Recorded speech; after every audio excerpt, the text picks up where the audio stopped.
kami menyampaikan juga nama pasangan kami adalah Ridho, ya, singkatan dari Ridwan Suswono, bukan Rawon, mohon izin. Karena nanti kalau sudah terpilih, kami akan menjadi pelayan masyarakat. Karena tujuannya adalah melayani. Kalau zona nyaman, mudah menangnya menurut hitungan matematika survei dan keyakinan ya tentu di Jawa Barat. Bayangkan lagi kalau kami menang, insya Allah kan berarti Pak Presiden Prabowo juga satu frekuensi dengan kami sebagai sama-sama koalisi kan. Rapat paripurna mengesahkan RUU tentang Ibu Kota Negara. Fraksi PKS dari 9 fraksi adalah satu-satunya fraksi yang menolak RUU ini atau pemindahan ibu kota ini.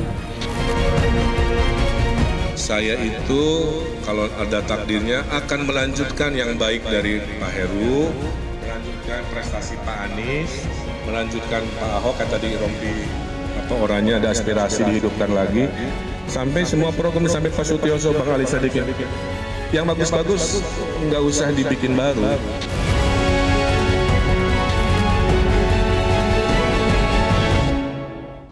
Mau tanya kemajuan apa yang Bapak akan lakukan untuk Jakarta ini dengan kemacetannya, terus banyak penduduk-penduduk yang tinggalnya tuh ada yang di rel-rel kereta, terus banyak yang pengamen-pengamen, terus orang-orang jalanan tuh nantinya gimana mengatasinya buat Jakarta lebih maju.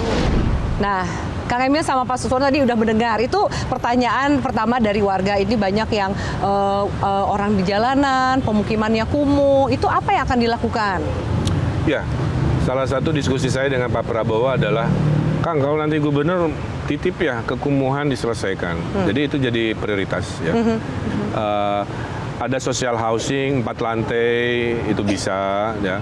Itu dilakukan oleh beberapa tempat dengan uang CSR. Ada memperbanyak housing di tengah kota, tapi kan nggak ada lahan. Maka dibangunnya di atas pasar. Kita pasar kan ada puluhan. Nanti bawahnya pasar, atasnya hunian yang dekat dengan pekerjaan kan. Ada stasiun-stasiun seperti Manggarai, Duku Atas, misalkan ya, Tanah Abang, Juanda, lain-lain. Dibangun TOD, Transit Oriented Development, di mana membangun hunian murah di dekat stasiun kereta. Ada bangunan-bangunan pemerintah yang hilang pindah ke IKN.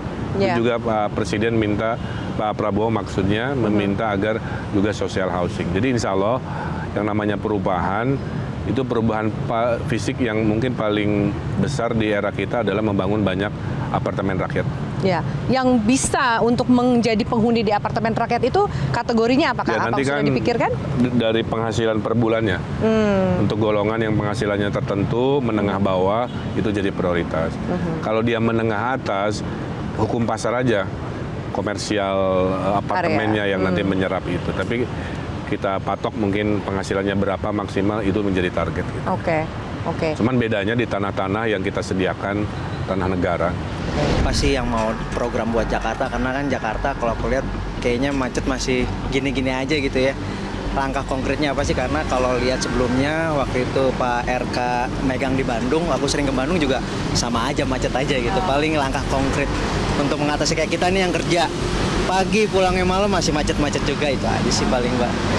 Nah, tadi pertanyaan nomor 2 soal kemacetan. Ini udah pasti menjadi aspirasi dari warga Jakarta untuk membenahi kemacetan yang ada, meskipun sekarang sudah ada MRT, tetap ada Transjakarta. Tapi apakah ada sesuatu keterbaruan yang ingin ditawarkan oleh Kang Emil dan Pak Suswono? Jawabannya sama, yaitu namanya mendensifikasi kota, memadatkan kota. Jadi semakin banyak perumahan di tengah kota, maka kelas menengah tidak harus tinggal berjauhan. Kan yang bikin macet itu, Mbak, rumah dengan tempat kerja jauh.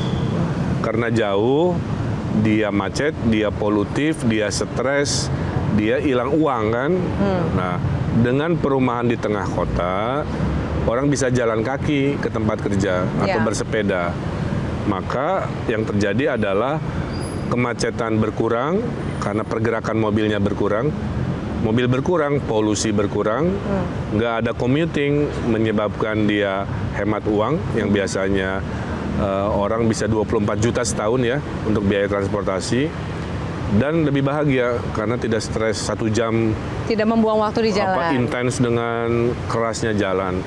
Jadi bagi saya itu sambil menambahi program yang sudah dikerjakan oleh Pak Anies, oleh Pak Jokowi, yaitu melanjutkan MRT, melanjutkan busway, Transjakarta mungkin sampai Bekasi, sampai Bogor ya, supaya seamless kan, membangun LRT lagi dengan pemerintah pusat. Jadi menambahi transportasi massal, mengubah gaya hidup tinggal, live, work, and play di tengah kota, sambil mempromosikan pusat pertumbuhan baru.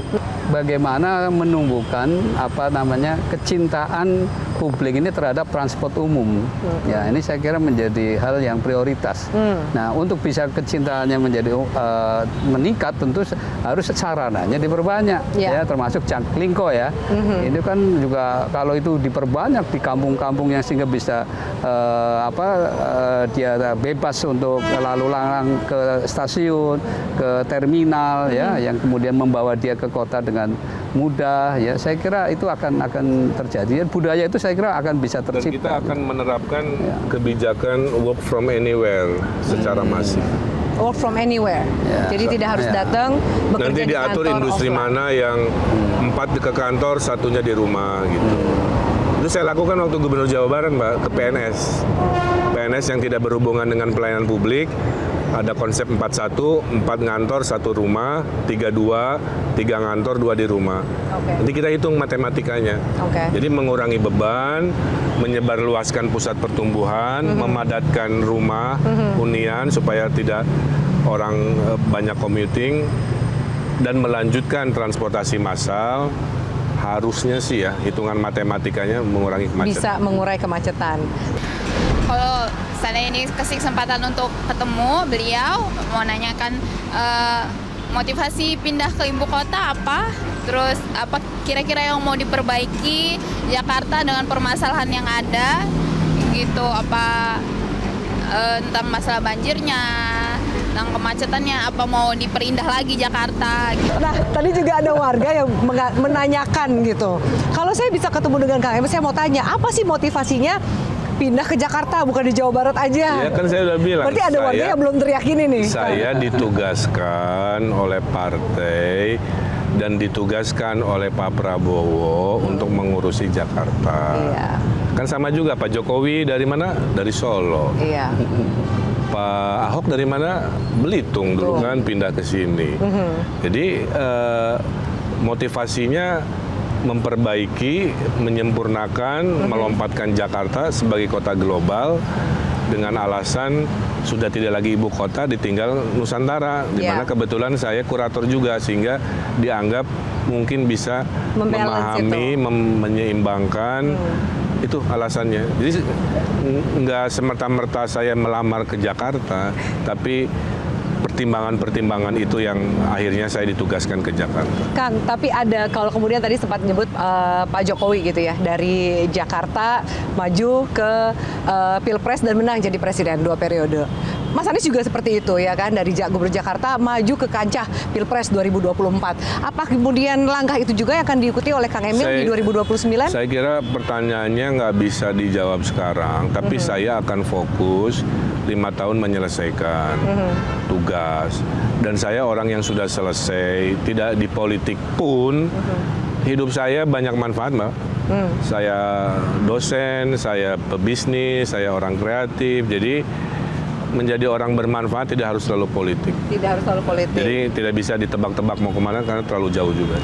Tapi saya akan fokus. Ada sempat isu yang beredar gini, Kang Emil, Pak Suswono. Kalau ternyata anggaplah kemudian ini kalah gitu ya di Pilkada Jakarta, sudah ada kursi yang disiapkan untuk Kang Emil. Salah satunya kursi menteri dan lain-lain. Kan Presiden dilantik, Oktober, kabinet dilantik dalam hitungan minggu, menterinya kan udah penuh. Bisa saja reshuffle kan harus dari presiden. Kasihan yang di reshuffle. Jadi saya tidak berharap, Mak, terus terang, saya tidak berharap. Mendingan saya fokus mengurusi hal-hal yang lebih personal. Gini-gini, Mbak, saya udah 10 tahun mengabdi loh. Ya. Ya, siang malam. Sabtu Minggu, rasa hari Senin kan. Saya istirahat juga, saya itu alhamdulillah. Iya. Tapi karena ditugaskan, ya saya kerja aja dulu. Oke. Jadi saya menang kalah, saya alhamdulillah. Oke. Apakah Pak Asus juga begitu, Oh, iya. menang kalah alhamdulillah? Jelas, sekali lagi bahwa soal menang kalah itu sudah ada takdirnya. Kita kan menjemput takdir. Ya. Yang jelas bahwa kita sudah ditugaskan oleh partai dan tentu kami akan all out ya untuk mewujudkan apa yang menjadi harapan partai dan juga harapan koalisi Ya. ya untuk memenangkan kontestasi ini tentu saja ya. Ya, tetapi kembali bahwa kalau takdirnya memang Allah belum memberikan kesempatan itu, ya saya pun juga tetap menjadi dosen, saya pun juga sudah ada usaha. berkarya lainnya gitu ya, saya Pak ada ya? usaha. Saya sudah mulai bertani juga Mbak, sebetulnya saya sering ke lapangan juga. Balik menjadi petani. Iya, jadi sebetulnya nggak ada istilah nganggur lah kita berdua ini, Oke. kita punya Bukan aktivitas pengangguran yang- kita, Mbak. Bukan pengangguran. Baik, Kang Emil, Pak Suswono, terima Baik. kasih banyak Sama-sama, Mbak untuk Afi. wawancaranya, untuk waktunya, dan Baik. semoga tadi pertanyaan-pertanyaan warga bisa terjawab lewat wawancara ini. Selamat berjuang, selamat Baik. berkampanye. Kita akan berjumpa lagi nanti di pencoblosan Iya. bulan November. Iya, Terima terima kasih kasih, banyak, Mbak. Sama-sama. Kang Emil, Kita Pak sudah Suswono. dapat suara dari Mbak Hafiz. Sebagai warga Jakarta. Warga Terima Jakarta. kasih banyak Kang Emil dan Pak Suswono. Terima kasih banyak pemirsa atas atensi Anda. Kita jumpa lagi di Panggung Demokrasi di lain kesempatan. Sampai jumpa. Jelajahi cara baru mendapatkan informasi. Download Metro TV Extend sekarang.